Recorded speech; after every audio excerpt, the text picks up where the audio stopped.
Olá, tudo bem? Eu me chamo Priscila, faço parte da equipe da Ivana e estamos aqui hoje para mais um bate-papo, né? E Ivana, tudo bem? Tudo bem? Vamos lá? Vamos falar Vamos? sobre RH? Vamos. Liderança? E algumas perguntinhas polêmicas hoje a gente vai ter. Ivana, no último episódio você falou, né, sobre perguntas idiotas que alguns RHs fazem na seleção. A gente viu que engajou bastante, chamou bastante atenção, principalmente de alguns candidatos. Existem algumas outras perguntas idiotas, algumas que você pode citar para a gente aqui hoje? Então, infelizmente, ainda existe muitos RHs fazendo perguntas idiotas, né? Perguntas do tipo, como você se vê daqui 5 anos? Se você fosse um bicho, que bicho seria? Então, essas eu falei no outro episódio do podcast, né? Mas existem outras que eu vejo e que para mim, eu tenho como características de RHs que não são muito preparados, que não são muito treinados. Perguntas do tipo, me cita aí 2 qualidades e 2 defeitos. Gente, quem tem que avaliar qualidades e defeitos de colaborador é o RH, não ele ficar ali citando, né? Obviamente, se ele for um pouco esperto, ele não vai citar exatamente os defeitos que ele tem e às vezes até os motivos por que ele foi demitido na última empresa. Então, isso eu considero perguntas idiotas. 2 qualidades e 2 defeitos. Outra pergunta que ainda é muito comum me fala aí qual o seu ídolo predileto. Então, que embasamento técnico que eu vou ter por saber qual é o teu ídolo, sabe? Sim. Tipo, não tem embasamento técnico, tá? Outra coisa, me diz aí a data e o horário do teu nascimento que eu quero fazer teu mapa astral. Gente... Sério que eu não tenho nada contra mapa astral, mas assim, a gente está falando aqui de técnicas, né? O RH, ele tem que ser profissional, baseado em perguntas por competências. Perguntas onde o RH vai poder observar o recrutador se aquele candidato apresenta ou não uma competência para o cargo, né? E não uma questão de mapa astral, né? Às vezes o candidato se sente até constrangido em relação a isso, tá? Outra coisa que os candidatos também relatam que é um despreparo do recrutador. Eu perguntar para ti, Priscila, por que você está procurando emprego? Cara, você está procurando emprego, você precisa trabalhar, você tem boleto para pagar. Tipo, por que você está procurando emprego? Né? Então, assim, não que não possa fazer essas perguntas, mas elas soam meio idiotas e acabam até descredibilizando a empresa e o próprio recrutador, né? Porque o candidato sai da sala pensando assim, cara, por que me perguntou isso? O que isso tem a ver com a vaga, com o cargo, né? Outra coisa que muitas vezes é realizado para as mulheres, você pretende engravidar? Você tem filho? Quem você vai deixar o filho? Então, são perguntas um pouco invasivas, né? Como que eu costumo fazer? Eu começo explorando o histórico profissional desse candidato, porque isso é importante para o cargo, né? Então, ele teve experiência, não teve, já trabalhou na área, não trabalhou? Depois que eu tiro esse histórico profissional, eu vou para as perguntas por competências. Perguntas com verbo de ação no passado, né? Perguntas por competências, que não são perguntas idiotas, são perguntas que vão fazer o candidato pensar. Por exemplo, me cita uma situação em que você se comportou de forma determinada. Então, ele vai ter que pensar, lembrar a situação, trazer e contar para mim com riquezas de detalhes. Então, são perguntas diferentes do que se você fosse um bicho, que bicho seria? Se você fosse o presidente da empresa, o que você faria? Ele não sabe como é a empresa, né? Ele não sabe, ele vai inventar da cabeça dele. Ele pode ser até bem eloquente e influente para te dar uma resposta legal, mas não necessariamente é aquela competência que você está buscando no dia a dia, né? E aí, depois de explorar histórico profissional, perguntas por competências, no final da entrevista, eu digo, me conta agora um pouquinho sobre você, sua vida pessoal, com quem você mora. Eu só quero te conhecer um pouco mais. Então, o próprio candidato vai trazer as informações, né? De repente, se ele tiver filho, ele vai contar. Se for casado, vai contar. Se não for casado, com quem mora. Então, ele vai te contar um pouquinho daquilo que não vai constranger ele. Porque você não fica perguntando, você mora de aluguel? Você mora em casa?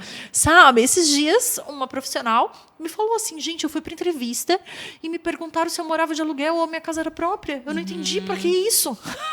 Né? Ela se sentiu invadida. Então, seria mais sutil do recrutador no final, onde o candidato já está com um estado emocional mais tranquilo. Me fala um pouquinho de você, Priscila. Você é solteira, é casada? Quero te conhecer um pouco. Assim como você vai bater um papo com uma pessoa, tomar um cafezinho. Deixa eu te conhecer. Quem é você? Me conta mais da tua vida, né? Então, assim, pode ter essa curiosidade. Às vezes, até no final, fazer perguntas mais pessoais. Mas não já começar desde o início como um interrogatório ali, que daí o candidato não vai se soltar, não vai apresentar as competências que ele, de repente, tem, e o RH vai sair da entrevista sem saber o que fazer.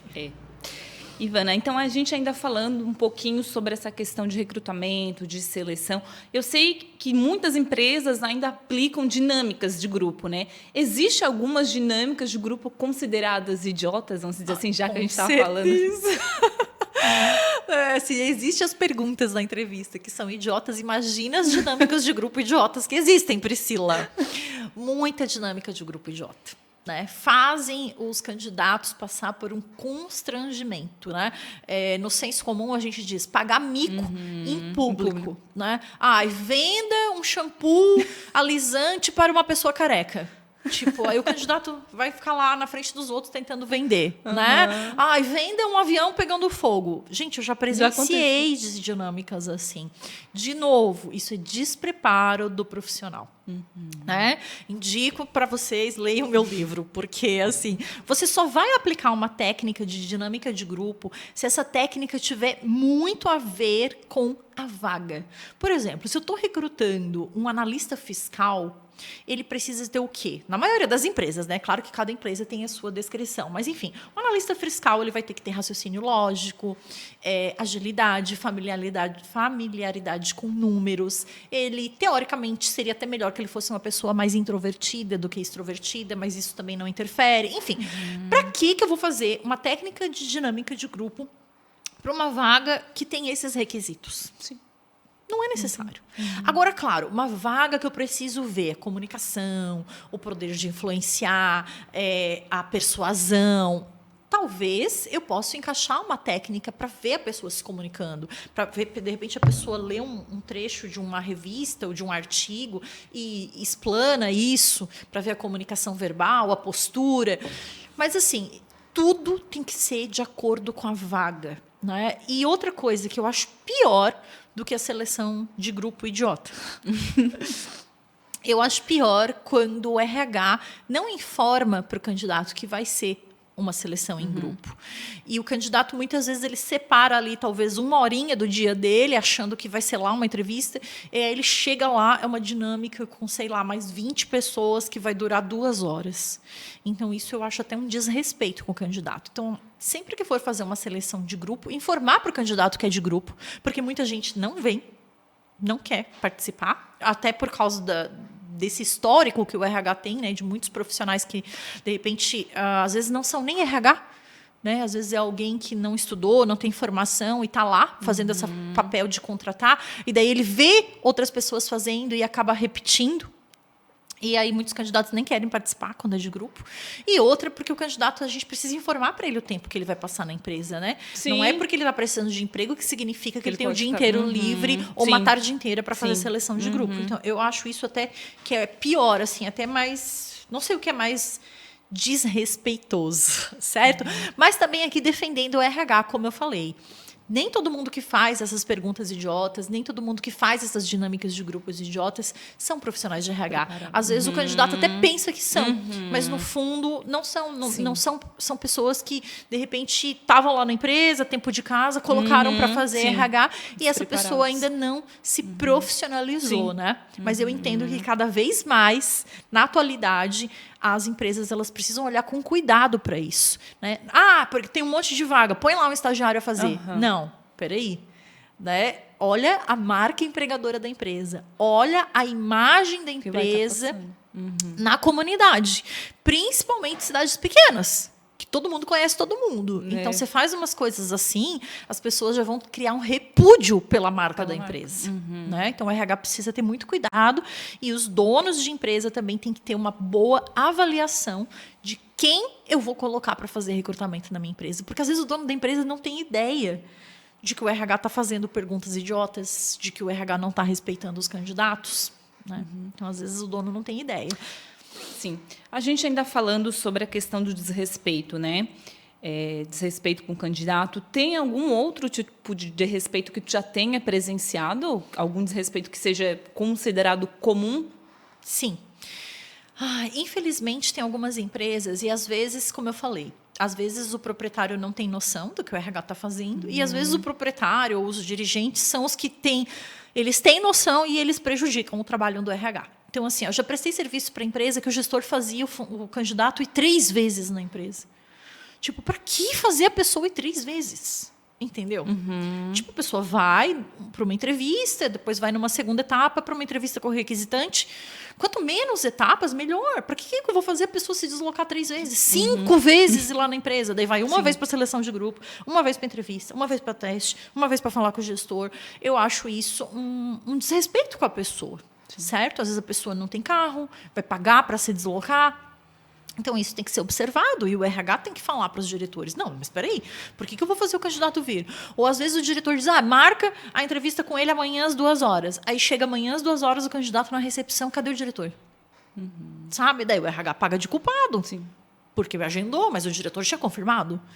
Daí vai lá engambelar o candidato. Então, o RH também tem que ter conversas de alinhamento com os gestores para evitar isso, né? Educando os líderes que o recrutamento é tão importante para fortalecer a marca quanto qualquer outro processo que a empresa fizer. Então, não adianta a empresa gastar milhões, às vezes, com propaganda na TV, como a gente vê, e quando a pessoa pisa no pé da empresa é maltratada. Né? Então, assim, o candidato ele é um cliente valioso, ele sempre tem que ser tratado como um cliente, porque ele pode não dar certo para essa vaga, mas no futuro ele pode dar certo.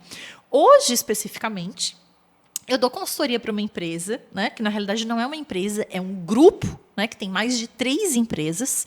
E o CEO desses grupos, um dos CEOs desse grupo, ele já foi meu candidato.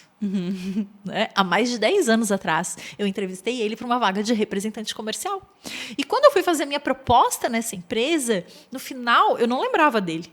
Mas ele lembrava de mim. E no final da proposta, né, e ele decidiu ali contratar o meu serviço de consultoria, foi um contrato até de 1 ano e 9 meses, ele falou assim, você lembra de mim? Você já me entrevistou há muitos anos atrás. Eu lembro. Daí eu falei, não lembro. Daí eu perguntei, te tratei bem? Daí ele assim, muito bem. Para mim, tu é uma referência, ele falou, né? Então, olha só que legal. O candidato que você está entrevistando hoje pode ser seu patrão no futuro. E quantos candidatos que eu entrevistei que depois me indicaram, eles foram recolocados em outra empresa e indicaram a Ivana para ir lá prestar consultoria para a empresa que eles estavam trabalhando no momento. Por quê? Porque eu sempre trabalhei com esse padrão de que o candidato ele é um cliente valioso. Né? E outros desrespeitos que a gente pode ver também. Né? Deixar o candidato horas na recepção esperando. Sabe, eu tenho uma bronca disso. Né? Marca a entrevista para 3h da tarde, deixa o candidato até 4h. Né? E não tem nem a decência de ir lá se desculpar. Né? Não vou dizer que isso nunca aconteceu comigo, mas muito raro. De eu estar em uma reunião, ter uma entrevista e me atrasar um pouquinho na reunião, mas eu digo, não, só um instantinho. Eu vou lá na recepção, falo, olha só, estou atrasadinha, vou atrasar uns 15 minutos. Você tem condições de esperar? Tenho. Então, volto para a reunião. E independente de reunião, que eu estou com o diretor, estou com o acionista, não. O candidato ele é um cliente valioso, eu não vou deixar ele lá a tarde inteira me esperando. Né? Então, assim, outra coisa, marca a entrevista, daí desmarca. A pessoa, às vezes, já pediu folga no atual trabalho. Então, assim, coisas horríveis que o recrutador, quando ele é preparado, quando ele faz um treinamento, né? Eu tenho até um treinamento sobre isso, né? Que é atração e contratação assertiva. Para quê? Para o profissional de RH, ele começar a se ligar dos detalhes. Porque para o profissional de RH, fazer uma entrevista é algo banal no dia a dia dele. Né? A gente lá, às vezes, tem 5 para entrevistar num dia. E para mim, eu tenho 5, eu tenho 10 para entrevistar. É um dia normal, é um dia como qualquer outro. Mas pro candidato, é um dia cheio de expectativas. Entendeu? Muitos desses candidatos, a expectativa é dele e da família. Ele está indo para a empresa, ou ele está indo para uma call, para uma entrevista, já avisando todo mundo em casa. Vou fazer uma entrevista, olha só, uma entrevista. Não, né? E fica todo mundo torcendo por ele naquele momento da entrevista. Então, para mim, é um dia comum, que às vezes eu digo, putz, eu tenho 30 para entrevistar.